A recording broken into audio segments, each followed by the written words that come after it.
Kantian Ethics, adapted by Kevin Kimura. Introduction. Immanuel Kant was born in Prussia, now part of Germany, in 1724, a time and place in which most people did not see reason as the most important way that we learn about morality.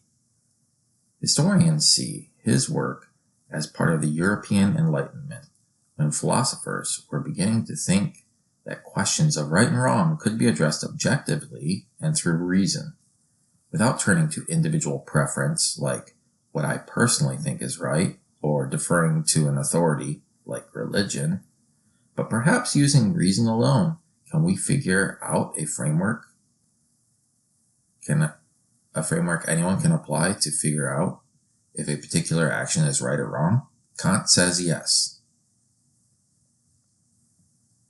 The main idea. The most important idea to get from Kant is that to be morally good, you must fulfill your duty to act out of respect for the moral law. Instead of trying to act in a way that will lead to the best consequence for you and or others, Kant argues that we should be thinking about how our actions reflect rules or principles that define right and wrong actions, and whether or not any given action adheres to those rules. These rules or principles are what Kant calls the quote-unquote moral law. For a long time, these moral laws came from authorities like religious institutions, but Kant believes we, as rational human beings, can arrive at an understanding of moral laws simply through reason. For example, imagine you're thinking about whether or not to cheat on a vocab quiz. One approach to this dilemma is to think about your choice by considering possible consequences. Who would be hurt? Would you get punished if caught? Is it worth the risk? Another approach, the one Kant advocates, is to think not about the possible consequence, but about how cheating measures up against a set of rules or principles, the moral law. For example, a moral law that would be applicable here is the honor code at the University of Virginia. Do not lie, cheat, or steal. Are you living up to that rule by failing to uphold your duty to obey it? Even if you had a really good reason to cheat, or were in a tight spot and knew you wouldn't get caught, those things do not matter for Kant. Circumstances and consequences are irrelevant. You're going to hear the phrase, "it doesn't matter," a lot when we talk about Kant. For Kant, lying is wrong, period. What if it's to spare someone's feelings? It doesn't matter. What if it's to save someone's life? It doesn't matter. Some ethical systems say things like context or consequences often do matter. What if you're telling a murderer that his intended victim isn't home? Many of the other frameworks you will be studying in this unit will justify a wrong act based upon circumstance or consequence, but not Kant. In contrast to them, you might find Kant rigid and unforgiving. For Kant, what matters is fulfilling your duty to act out of respect for the moral law. Anything else? It doesn't matter. Your excuses mean nothing to Kant. Intent and reason. For Kant, there's a lot of stuff that doesn't matter, like circumstances, desires, and consequences. But what does matter is your intention. If you do the right thing for the wrong reasons, you're still morally wrong, even if the action just so happens to be the same one as you would do if you were following the moral law. If you give to charity because you think people will think you're a jerk if you don't, you're not really in the moral right, because to really be in the moral right, you have to give to charity out of respect for the moral law. For Kant, intent matters. Reason, for Kant, is extremely important because it's the source of moral law. We know what we know about morality through reason and reason alone. Our capacity for reason, and through reason to be moral, is what makes us human. the categorical imperative. To recap, Kant thinks that humans, by definition, are able to use reason to figure out the moral law. Okay, but how? We agree that humans can reason and that moral law is discoverable through reason, but how do we use our reason to know what the moral law is? To explain how we figure out what this moral law we are duty-bound to follow actually is, we need to think about imperatives. In grammar, an imperative is the same as a command. Give to the poor, never lie, and treat all humans as equals are orders that a person can follow. To recap, an imperative is an order.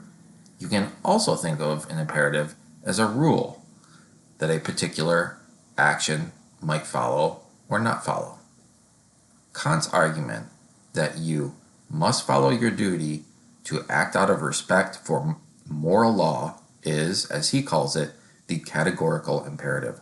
This is hugely important to him. We know imperative means order, but what does categorical mean? It means it cannot be changed or conditioned by your desires, circumstances, or consequences. You cannot only follow his imperative if you feel like it when it's sunny outside, or only if no harm will come to you.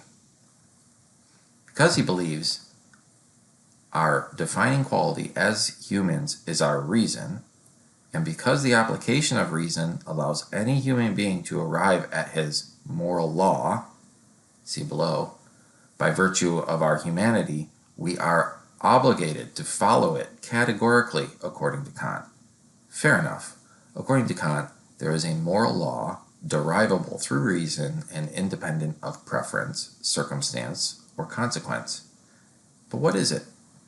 And how do you figure out if an act respects the moral law? There are two main ideas of the categorical imperative. 1. Only do things you can rationally endorse everyone else doing in similar circumstance. 2.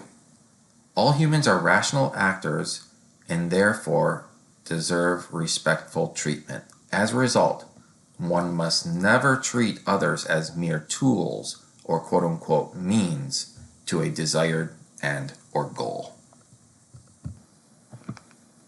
These two statements, or formulations, as Kant calls them, because why make this easy, are two ways of understanding the categorical imperative.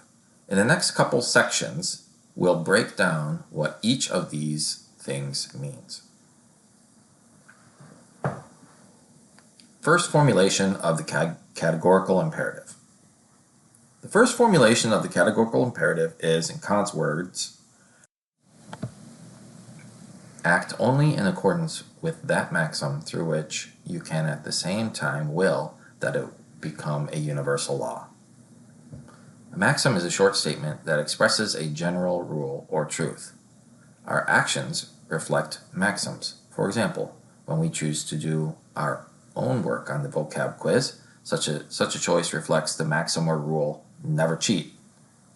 For Kant, an action must be analyzed in 4 steps to determine if it's morally right. 1. Explain why you're doing the act by stating the moral law you're trying to follow. Let's go back to that example of whether or not to cheat on a vocab quiz. The first step is to explain what maxim either choice would be reflecting. If you're deciding not to cheat, you might be acting to reflect the maxim, never cheat. But if you're deciding that you will cheat, your maxim might be, cheat if it advantages you. Universalize that maxim. By universalize, we mean the following. Imagine a world in which everyone everywhere lives according to that rule. Imagine a world in which not just you, but everyone follows the maxim your action would reflect all the time. 3. Ask yourself, can you imagine that world? Let's go back to our example. Can you imagine a world in which everyone lives by the maxim, never cheat? Even if you have never actually seen it, or if you just don't believe it's possible, can you imagine it? Yes, we can. A lot of our systems, economic, judicial, rational, rely upon honesty and fidelity. So, a world in which no one ever cheats is not just imaginable, but expected.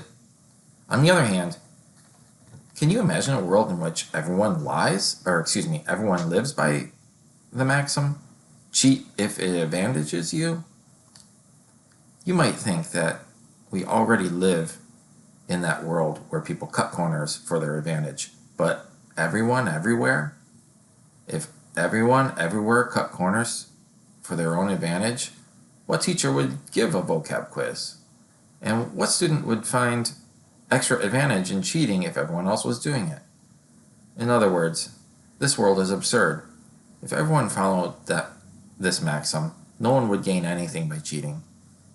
Since everyone else is already cheating, and thus universalized, the maxim is illogical.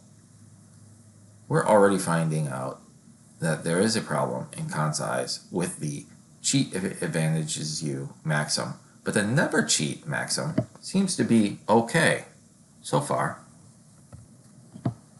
4. If you can imagine a world where the maxim is universalized, can you rationally will or want this maxim to be a universal law? This bit is tricky because it sounds like you're describing a preference, and as we've discussed, Kant wants you to use reason, not preference. Kant argues that there are certain preferences that cannot be arrived at by rational beings, humans, in a rational way. For example, many categories of self-destructive behavior can't be rationally willed. If you want to harm yourself, Kant would say that you can't be using your reason properly. For example, consider that you want to avoid your ethics homework and watch The Office for the 4th time. And somewhat ironically, you also want to know if this action would respect the categorical imperative. A maxim that might justify this action is, choose fun over work. This maxim can be universalized through logical absurdity. If everyone chooses fun over work in that world, the benefit of following the rule wouldn't be eliminated. You'd still get to watch The Office. But the problem for Kant is that you can't reasonably will this maxim to be universal law, much as you would like this world. For him, everyone, everywhere, always choosing fun over work isn't something a reasoning person would reasonably will or want. There's something inherently unreasonable about it, because it would create an unsustainable world of self-destructive waste. It would be casting aside our use of reason, which is what defines our humanity. Let's go back to the example of never cheat maxim. Can you reasonably will that it be universal law? Remember, the question is not whether you actually want it or not. The question is, can you reasonably will that it be universal law? Is there anything inherently unreasonable about wanting a world in which all people don't cheat? If you can imagine it and reasonably will such an action, if you can imagine it and reasonably will such an action be universalized, that action you were considering, not cheating on a vocab quiz, is morally permissible. To recap, to determine if an act is moral, one must understand the rule it attempts to follow. If that rule can be universalized, and there's no conflict between willing it to be universalized and the reason itself, then, and only then, would Kant say that the action is morally permissible.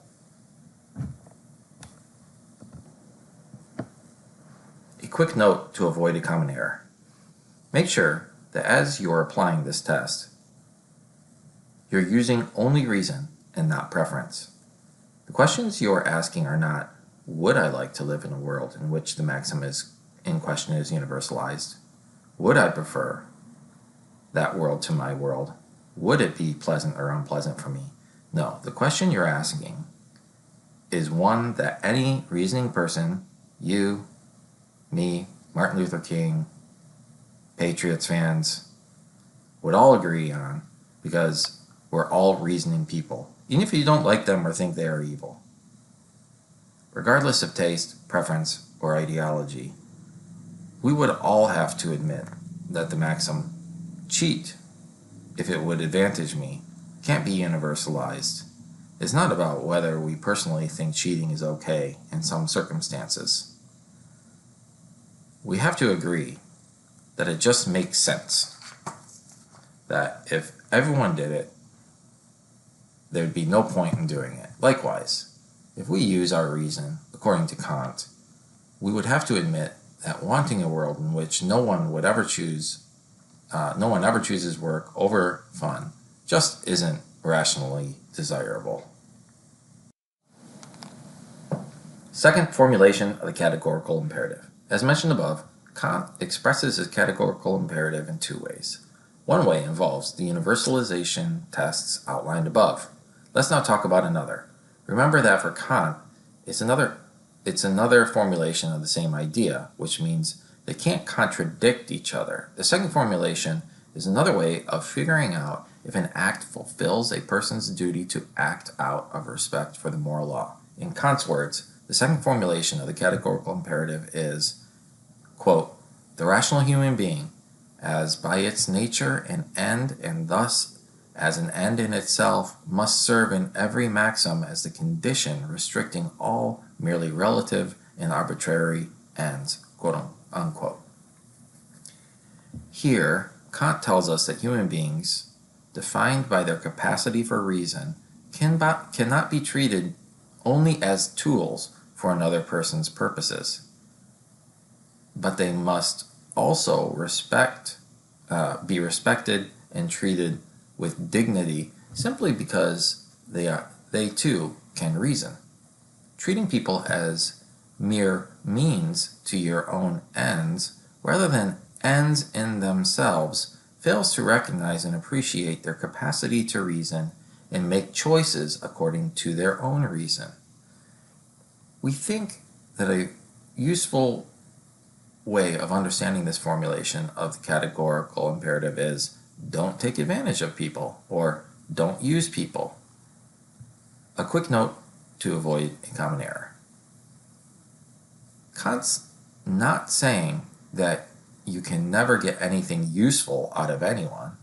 Suppose you go to the store and buy some milk. Kant would acknowledge that this act implies using people as means. A dairy farmer, a trucker, and a shopkeeper might all contribute to the end you want, getting you milk. But Kant doesn't have a problem with treating people as ends, only with treating people as merely relative and arbitrary ends. This means that we're respecting these people's ability to use reason, even as we can act to get ourselves the milk. These people choose their professions and engage in actions with their reason and thereby their consent. So Kant would find purchasing milk not to violate the second formulation of the categorical imperative. If, however, slavery were used as a tool of production somewhere along the milk's supply chain, Kant would quickly and thoroughly renounce all milk purchasing. But what can you do? Kant argues that acting morally is a matter of duty, but his categorical imperative, as outlined above, rules out a lot of behaviors like lying, stealing, cheating, and murdering. What does it rule in? Are we only obligated to avoid wrong things? Are we obligated to do good things? For Kant, we have the duty to avoid any actions that violate the categorical imperative and the duty to do any action that the categorical imperative demands. No lying, stealing, murdering, cheating is permissible. Conversely, we must tell the truth, respect property and life, and honor promises. For Kant, no manner of circumstance or consequence, good or bad, can change these rules. This he calls a perfect duty. But what about give to charity or do not waste your talents? For these maxims or rules, like these ones, not everyone can fulfill these duties in the same way simply because they are rational beings. Can Bill Gates and I give to charity in the same ways? Moreover, do we all have to give money to the same charity? No and no. These rules fulfill the tests of universalization, but Kant allows for preference and circumstance to affect how we give to charity, serve the country, and use our gifts. This he calls an imperfect duty. We are obligated to fulfill the moral law, but we have some choice in how we do so. Conclusion. To recap. The most important idea here is that Kant believes that acting morally is actually rather hard. You must fulfill your duty to abide by the categorical imperative. The categorical imperative demands that we only do things in accordance with laws, maxims, that we can imagine and also will, want or advocate, everyone to follow, and that we treat people as ends in themselves rather than as mere means because they have the ability to reason. For Kant, we are duty-bound to act only in ways that do not violate the categorical imperative, regardless of the practical consequences. Consequentialism or utilitarianism. While Kantianism mandates that we never lie or steal, consequentialism actually requires that we lie and steal when doing so would bring about the best future overall. According to consequentialist ethical theory, a person's actions aren't judged based on whether they show other proper respect or are consistent with a universality test, but instead according to the consequences they produce. Utilitarianism, famously popularized by 18th and 19th century English philosophers Jeremy Bentham and John Stuart Mill, is the most popular breed of consequentialism. Utilitarians argue that we have a moral mandate to maximize net pleasure and should choose actions based on their likelihood of doing so. This is because pleasure is the only thing valued for its own sake, and there is no reason to think any particular creature's pursuit of pleasure is any more important than the next. Maximizing it is therefore a way to treat all creatures with equal respect. Everyone's pleasure and pain counts, the same in the quote-unquote utilitarian calculus. Let's first consider the utilitarian premise that pleasure is the only thing valued for its own sake. A utilitarian would argue that you no doubt value your toothbrush, but only instrumentally, only because it enables some valued result. Namely, your toothbrush keeps your teeth healthy, so it's healthy teeth that you really value, not your toothbrush, right? Actually, a utilitarian would argue that you don't value your teeth for their own sake either. You value them for the ability to help you consume food, or maybe insofar as healthy teeth are integral to your attractiveness, but in any case, not for their own sake.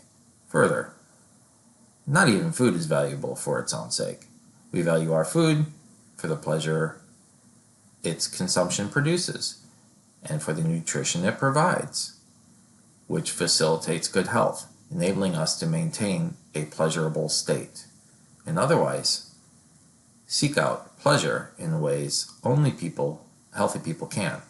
So it's the direct experience of pleasure that you have at your root, not the food, or your ability to chew it, or the cleanliness of your teeth, and definitely not your toothbrush.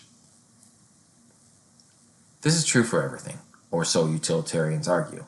Our cell phones, our Facebook accounts, our healthy bodies, even our loved ones are all valued for the pleasure they ultimately facilitate and not for their own sake.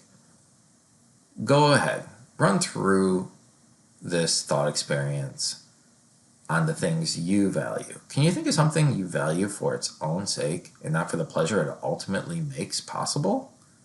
Assuming that this line of reasoning works, utilitarians go on to argue that humans are equal in that we all seek to attain pleasure and avoid pain.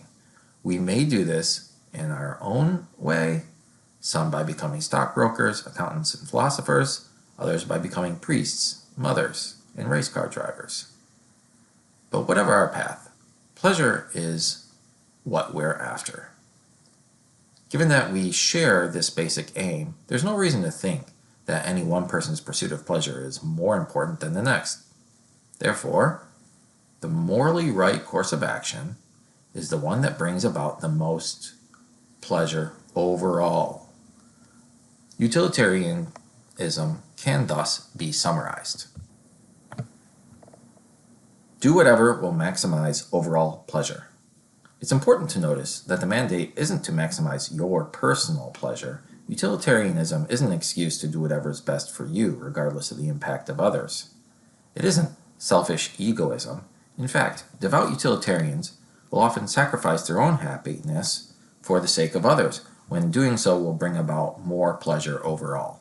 For example, if I'm a utilitarian with a Snickers bar, and sharing it with you will bring about more pleasure overall than eating it myself, I have a moral obligation to do so. I might enjoy 4 units of pleasure if I eat it alone, and only 3 units of pleasure if I share it. But if sharing it will bring you more than just 1 unit of pleasure, that will produce greater than 4 units total, which trumps the 4 units I'd enjoy if I kept it to myself. This example seems pretty easy, but how can we tell for sure which action will produce the most net pleasure? After all, maybe the Snickers bar went bad, and instead of just making me sick, sharing it makes you sick too. Also, judgments about the pleasure or pain others experience aren't necessarily uncertain, for we can't get inside anyone's head and experience the world from their perspective.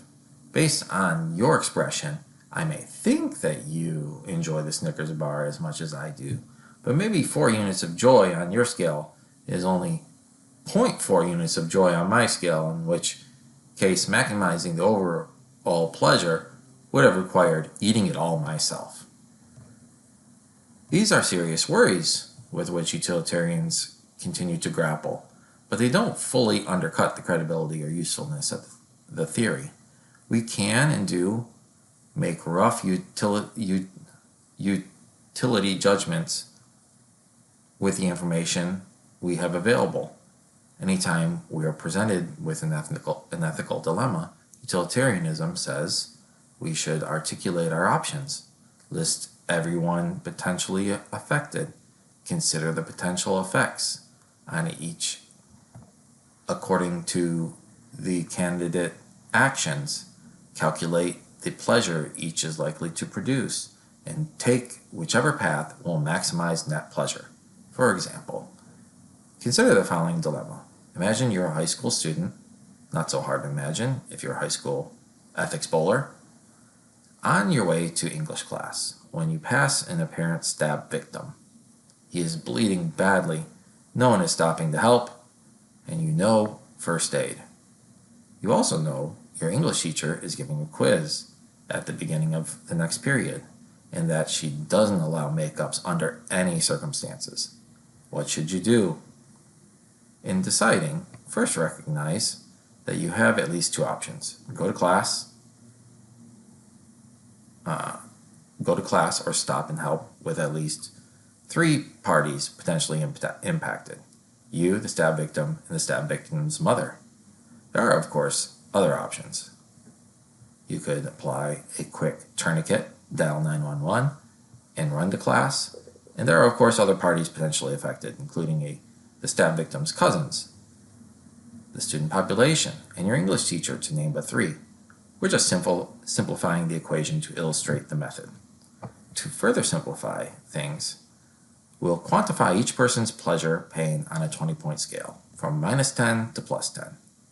Let -10 represent unbearable, excruciating, long-lasting pain, and +10 represent wonderful, euphoric, long-lasting pleasure, and to represent complete indifference with everything, and 0 represent complete indifference with everything in between, representing some point on the continuum.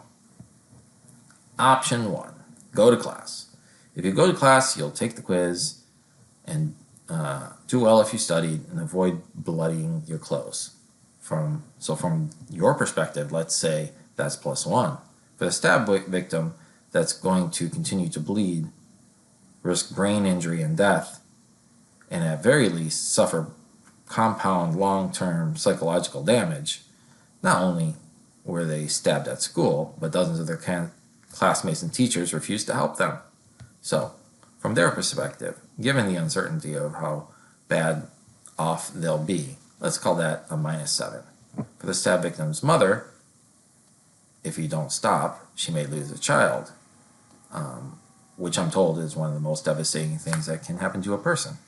And at the very least, she'll be similarly distraught in that no one stopped to aid her baby sooner.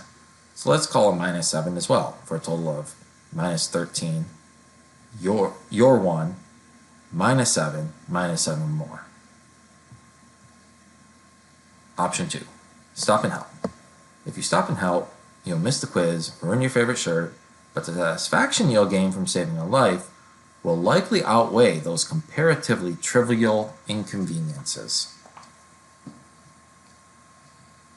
Notice that we're running mini calculations for each party. The pain of a missed quiz versus the satisfaction of a saved life. So, from your perspective, let's call that a +5 for the stab victim. You'll, at the very least, partially restore your faith in humankind, prevent lasting damage from extreme blood loss, and might even save their life. However, they still had a really bad day. They still got stabbed at school. So their overall pleasure can't be too high, which we'll say is a -4. Last, the stab victim's mother will still be upset that her baby was stabbed, but she'll be eternally grateful that someone cared enough to save him. So we'll assign a -4 as well, for a total of -3. Yours, -4, -4 more. According to our assumptions, which are of course uncertain and rough, it looks like utilitarianism would recommend that you stop and help the stab victim. For doing so would bring about 3 negative units of net pleasure as opposed to 13 negative units. Ideally, students would leave their shanks at home and no one would get stabbed at all. But if it's happened, and these are your options, utilitarian calculus says the ethical thing to do is stop and help. I hope that's what seemed right according to your common sense moral judgment all along. Just like torturing babies for fun is clearly unethical, saving a human life is clearly more important than an outfit or grade. However,